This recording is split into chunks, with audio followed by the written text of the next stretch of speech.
Hi, I'm Lou, another episode of My Car Story. We're here at the Claremont Collection, and you usually can't get in, so we're going to feature some cars. And I'm here with Andrew Vogel. How do you do, Lou? Good to see you. Good. Andrew, tell them a little bit about where we're at. All right, so the Claremont Collection is a private automobile museum in the city of Chicago.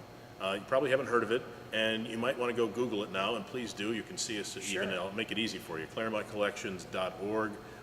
Come see the collection Claremont that way. with K's. Yeah, K's everywhere. Claremont Collection, both Right. with K's. Yeah, there we are. Right. But anyway, we're a private museum, so we're not open to the public for you to just wander in and see things, which is kind of a bad news scenario. But the good news is Lou's here, and Yep. we're going to talk about lots of different cars, lots of different ways and times. Today, we're in 1958, Yes. and we're going to see an Oldsmobile. And it's not just an Oldsmobile. You'll see what we're talking about. So I'll grab the camera as I usually do, and we're going to feature these cars. So continue Walk to this way. stay subscribed. Look at the size of this car. Now, some of you are thinking there's a mannequin in this car. Well, the reason why that is here at the Claremont Collection, they're imitating what you would see as a drive-in with the movie that they're all watching. So we're going to feature one of the drive-in cars, which is this massive 58 50s drive-in Oldsmobile. And look at the size of this. So this is an Oldsmobile Super 88. It was really in the day. You can see all the chrome already, but as Lou walks around the car, you'll see so much more. But this is a car that later became known sort of ubiquitously as the Chrome-mobile. It's so much chrome on this car, and it epitomizes the period where it's just, it's big, oversized everything, and yet it's kind of elegant in its own way. Yeah, it is a massive ride with tons of lights and chrome, and I'm going to try to feature the pieces. You can see that mirror there. Look at this hood ornament. There's the size of a hand next to it, so it's a big hood ornament. Come on along with me, Andrew, as we feature some of these. I was inspired by this crest that you'll see several times in the car. And the fact that this 58 is so clean with that Oldsmobile across the front, you can just imagine bugs getting stuck in there, but trying to clean this chrome after that happens. Oldsmobile, is a mark that we hear less and less of now since they stopped producing Oldsmobiles right around 2000, 2002. But it was really a big deal mark for GM for a long, long time. Oldsmobile was around since just after turn of the century. So it was a really well-known brand name, and I recommend that you spend some time and Google Oldsmobile and get a little history if you're interested in the brand itself, because there's a lot to learn there about this particular car. You see GM listed there, and these big spotlights, and you can see there's this lip that kind of comes in right there that closes over this door when it shuts. Matter of fact, if I can see how that lip opens and closes when it shuts, and this will all open all the way up. Yeah, no B-pillar in this car either, so it keeps an elegant line with you for sure. There's chrome here, this curved glass. Here's another one of those crests I mentioned right there, and I'll try to give you that whole quarter panel like so, along with the chrome that comes that way. This car is so long that it takes your time, and take a look at the rocket-like back end to it, which was a theme with a Continental kit. Yeah, the Continental kit. Let me walk into the frame for you, Lou, so people can get a perspective. But look how big this Continental kit is. It literally extends from the trunk to the rear bumper an extra, I would say, 18 to 20 inches. It's just massive. Yeah, it's... I kind of call it a dive platform because that's what it looks like. Like it should be on the back end of a yacht. Yeah, well, it is on the back end of a boat. There's no doubt about that. Funny thing you should say that. Yeah, right. Look at the, and there's one of these on each side, so we'll feature each one. But again, there's the crest. And take a look at the intricacy of this tail light. And then If you like the intricacy of that taillight, Yeah. wait till you see the intricacy of this taillight. Go I'll ahead. swap places because I have ahead. to show you. I want to show just that other one too. As Oh, you yeah, can see, yet another Oldsmobile crest. starts here, and goes all the way across the back there. There's your handle for your opening up your trunk. But go ahead, show them what happens to this light. So what happens here, look at that. There's the fuel fill. Just like that. Wow. So that kind of works like that. Shut that if you would, please. Sure. So this is an older restoration Wow. that's in remarkable condition. A lot of the chrome is original and just touched up and tidied up, but it really demonstrates well what a terrific chrome mobile this is. Let's open up the door here.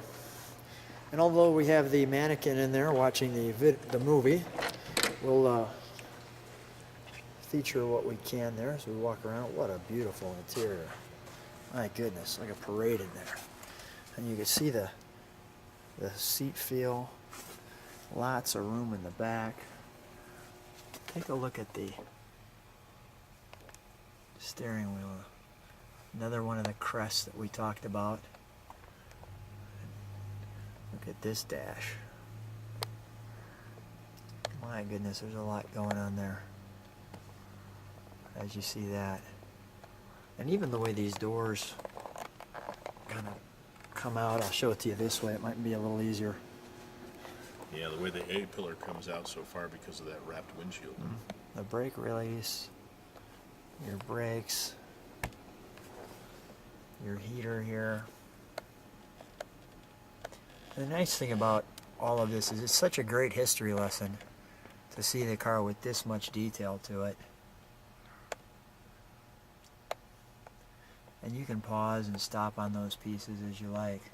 Yeah, it's just it's a great example, not only of the period, but really of Oldsmobile, and it helps us to really remember what Oldsmobile was all about. And it was a sporty, elegant, really formidable piece of the GM stable. Yeah, there's a big headliner with the lines through it, and wow, there's a lot here. Let's open the hood. Sure, let me close this door. Sure.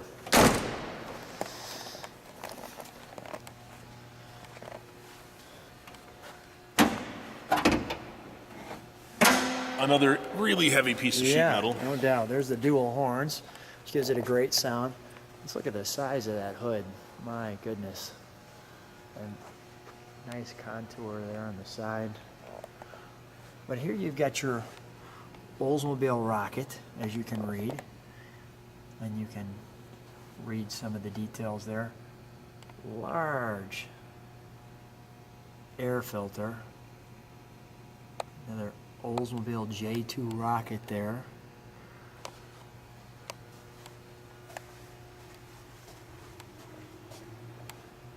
Giving you the details on your air filter. And It's also nice to see in a car like this that the condition of the engine bay, it was so nicely restored without being overdone. You know, you don't see any chrome under here. There never would have been originally, but the folks who restored this refrained from adding a bit of bling, as it were, under the hood, which is nice. no, left it really original. is. It gives you a really nice feel here as you look through this engine compartment. One thing I am noticing, I want to see that right there. Those are kind of informative. I'll just move the camera this way so it makes sense for the viewer. Oh, I actually did this the wrong way. Sorry about that. We'll do it this way. I'm not trying to make you dizzy there. But those are some interesting plates when you read some of that with paint codes and everything else. Body by Fisher. That looks just great. Andrew, let's close the hood on this beauty. Stand right next to her. I got it right here. You got it. Yeah, I can't miss You it. gotta see this hood ornament, though. Again, you know, just it's so such an impressive piece of what is Oldsmobile, the old Rocket 88 idea, and here's that rocket for you. So There you go. Andrew, thanks for showing us another great car. We look forward to seeing you more. bet, Lou. Thanks. Great to see you as always. Thanks. Hi, I'm Lou. Another episode of My Car Story. I'm here with Ron. Ron, say your last name for me. Ron Pavlik. Pavlik. Thank you, Ron. And Bill, thank you. And Ron, come with me today. What do you have here with us? We have a 58 Packard Hawk, very unusual car. They only made 588 of them. This is a Survivor, and it's a unique car. It looks really, for 58, this is pretty impressive. I mean, quite unique fenders here as we're looking at, and the bumper. And when was the last year for Packards? Packard's last year was 58, and this, of course, was the one-year-only model. It was only produced in 58. So this is it. This is it. And let's take a look at some of the features. The typical Packard big hubcaps there. We got venting on the side, and the Period correct mirrors for the car. beautiful mirrors. The center Carries the motif of the Hawk name. and the center wipers there. Let's pull back just a little bit. Come on with me, Ron, Okay. and let's take a look at this car from the side. Let's keep moving back. We're actually, Okay. the car's long enough that we got to keep moving back a little. I'm sorry. And there we've got finally the whole car in. Looks great. Very long for a two-door.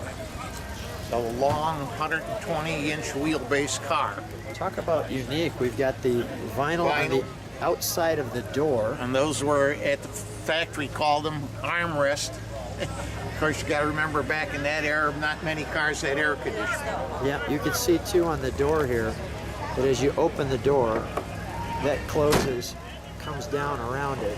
Yeah. So that, and a nice wraparound tail.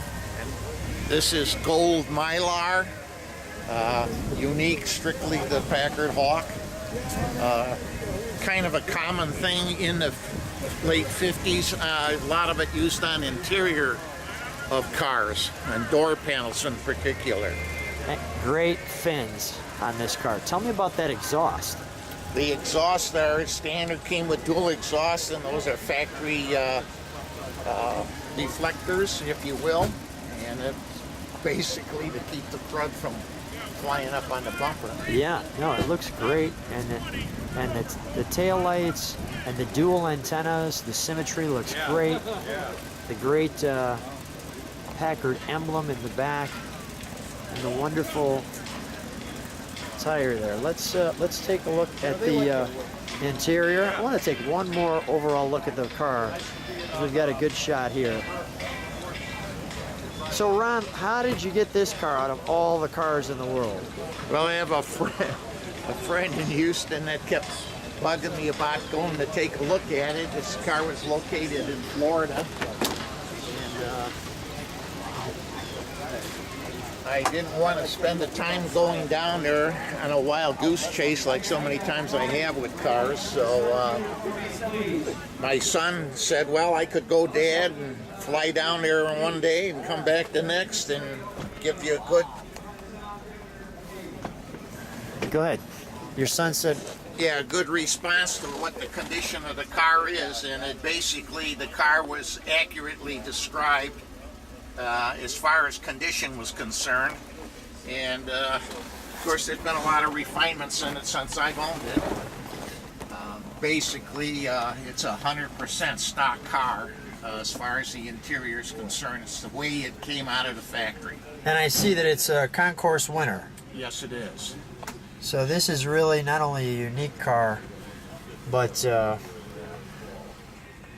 great opportunity to shoot your car and really kind of almost a look at history here. So all Stewart Warner instruments, that was a Packard feature for the car. No options on that. Ashtrays in the door panels. Let's shut the door. Let's look under the hood. All right. Go ahead.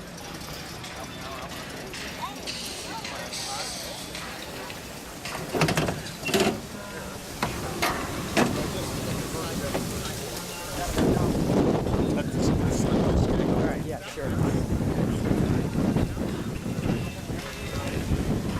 All right. We have a factory supercharged car. All the Packard Hawks were made with the supercharger. It was not an option.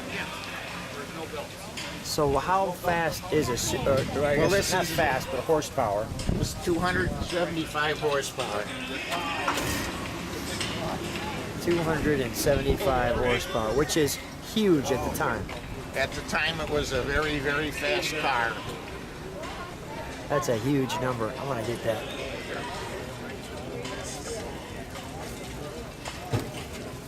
There's your supercharger right on top. Yes, it is. All right, let's shut the hood. And Ron, let's have you stand next to your car. Ron, thanks for being on My Car Story. Okay, you're welcome, Lou.